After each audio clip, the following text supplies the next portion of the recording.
How's she going, boys? Mike here. Welcome back to Grampie's workshop. Well, I think I told you that there's going to be no more videos about retrofitting the workbench.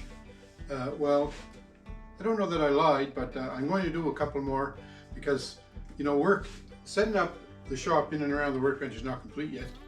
But one of the things I want to do is I already took the belt sander to this end of the bench to try to get rid of a lot of the marks, and I was getting ready to do the rest of the bench here when the belt broke. So I was in town the other day, got a new belt for it, so I'm ready to go now. It's 120 grit, so just going to soften up this already Varathane couple of sections here on the bench.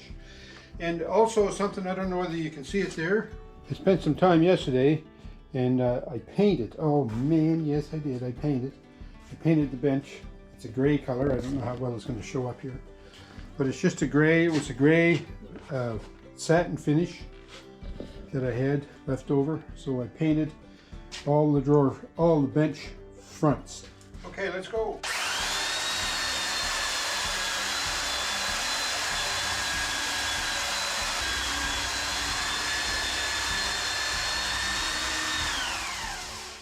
It's cutting down pretty good in some spots, not so good in others, but it's going to take a while to do all this, so I'll work at that, and when I finish, we'll see about maybe putting some Varathane on it.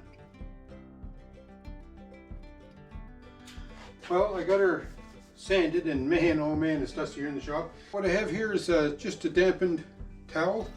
And I'm going to wipe down the bench now with that. Try to cut down a little bit of the sawdust off it anyways. So I did a lot of sanding, but you can see as I wipe it down here, there's still lots of evidence of Varathane still on the bench, but I think that'll be all right. I hope it will anyway.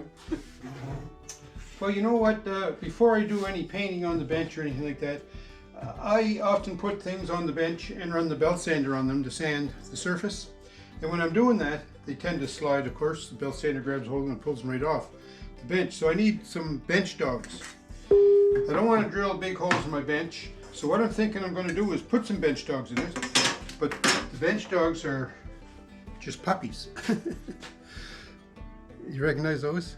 Those are shelf brackets. You drill a hole in the standard, you stick that in the hole and your shelf rests on there, right? So I'm going to do that. I'm going to drill some holes, and I'm going to drill a series of them across the end of the bench here so that I can stick these in whenever I need to do some sanding. So it's also important, I think, to have them at right angles to the bench. So I'm going to measure in here, I don't know, 4 inches, we'll say. That's a good round number. Just set this up square. And I'm going to put one, say, let me see, 3 inches in from the end. And then every 6 inches. 1, 2, 3, 4, 5, 6. I'm going to put a mark right there. And right here. Just like that. Then I have a 1/4 inch bit in my drill.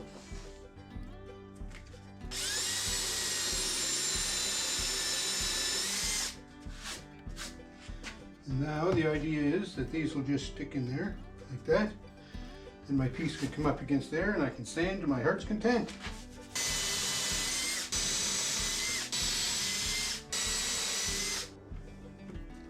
So those are going to work good, I think. And what I like about them is the holes are not, you know, overpowering in the workbench. So now that I've done that, I've got a little job that I need to sand.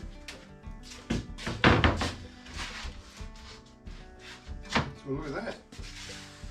Yeah, they're a little bit high, but they're only plastic, so they'll wear down. On my old bench, this was a backsplash I had set up here. Remember that? And I'm thinking I'm going to reincorporate this. In preparation for it, I'm going to sand it down anyways because there's a bunch of paint marks and whatnot on it.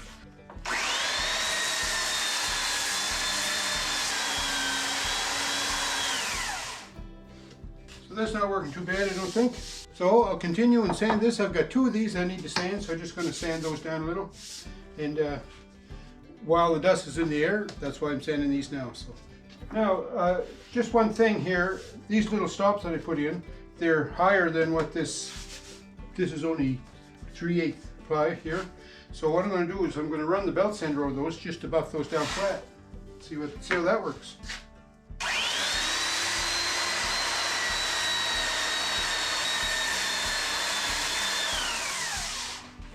So there, nothing to that, right? And they're still going to work good. Well, I've got the bench top all sanded down, and I even sanded down these pieces of 3/8 plywood, because I think what I'm going to do is I'm going to put these against the back wall here and use them as a splash board on the bench. They were there on the old bench and I kind of liked it. It was nice, you know, you could push things up against it. You didn't have to worry about really damaging the wall. So I think I'll do that again. Plus the outlet hole's already cut in it, so it should fit in there pretty neat. So I got the gloves on today because I'm going to go back to painting again. Oh boy, my favorite hobby. And I'm going to put Varathane on it here this morning. I'm not sure how well the Varathane is going to cover, but you know, if the worst case scenario is, I'm going to tell everybody it's character marks. What I'm using today to paint this is it's Varathane. It's a diamond coat for wood, semi-gloss, and it's an oil base. So hopefully it'll be good and strong, good and sturdy. What I find with this is it turns things kind of an amber color, which is not bad. That's kind of this color. I like that color. So anyhow, enough talking. Let's get at her. And the brush I'm using here today is just a cheap brush that I bought at the store. I think they're dollar store brushes. You know, if you were finishing furniture, it might be worthwhile getting a good quality brush. But for just, you know,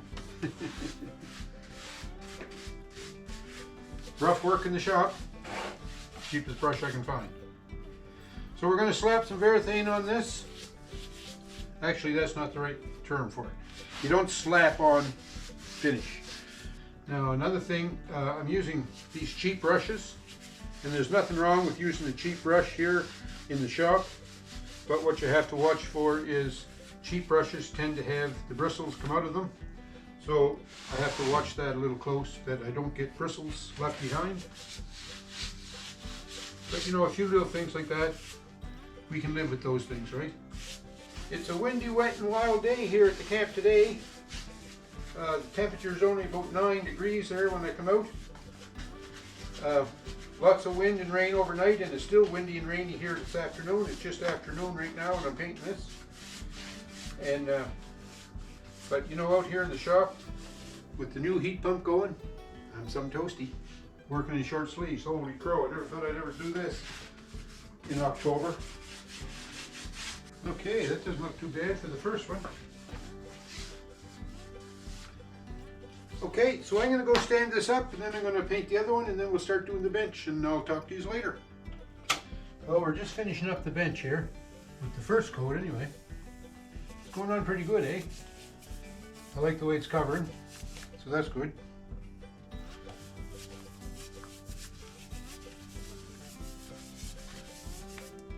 So a lot of those scuff marks from this belt sander are going to be covered up or blended away a little bit anyways.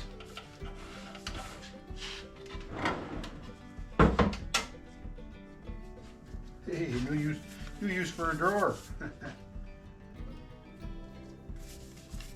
You know, I don't like paint much, but I have to say, there's nothing nicer than a paint job on a project. It makes it look really nice.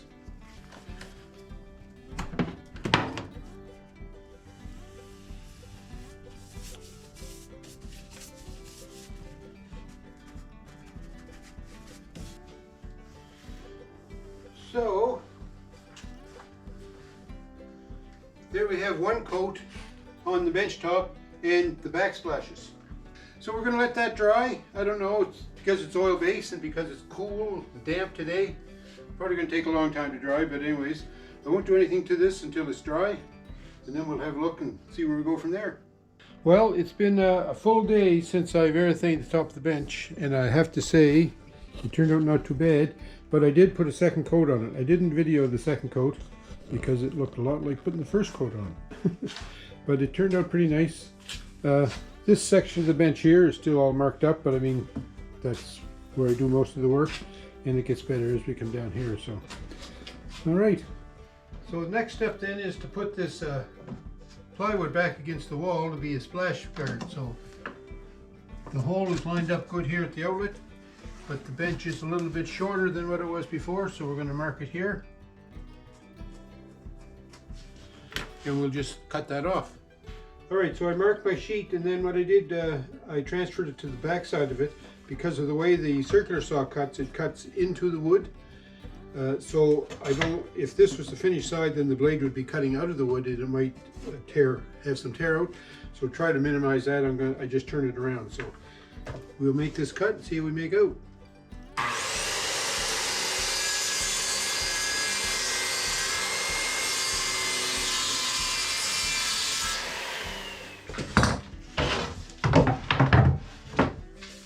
Yeah, nice.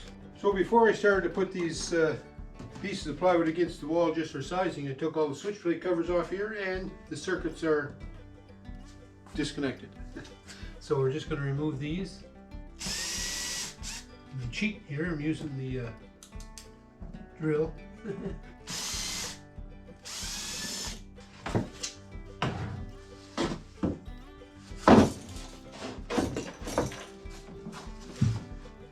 Alright, so that all looks pretty good. We're going to put her up with 1.25" screws.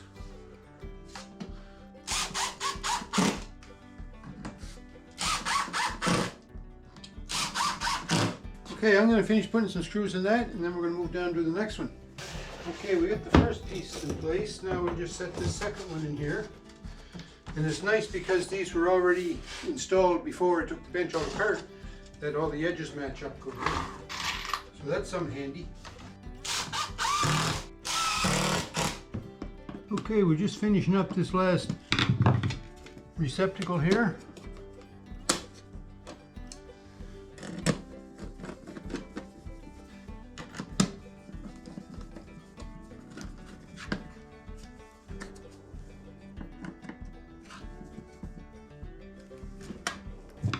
Okay, that's it. Alright, so we've got the backsplash on with 2 coats of Varathane. The top is on with 2 coats of Varathane. Outlets are all back in place with the covers on them. The front of the bench has been painted. The drawers are all been realigned. The only thing left now is put the drawer fronts on them, and I won't be doing that till later on. So that's it for now. Big job, getting this top on. Now I can start going about getting all the stuff that I had piled over the other side of the shop, finding places for it here in the bench. I think there's going to be a job coming up for this wall too. Stay tuned for that one. Cliffhanger, as they say. Thanks for watching, folks. I sure hope you enjoyed the video about putting the top on the bench. Thanks for watching. Leave me some comments. Thumbs up me too, don't forget. We'll talk to you.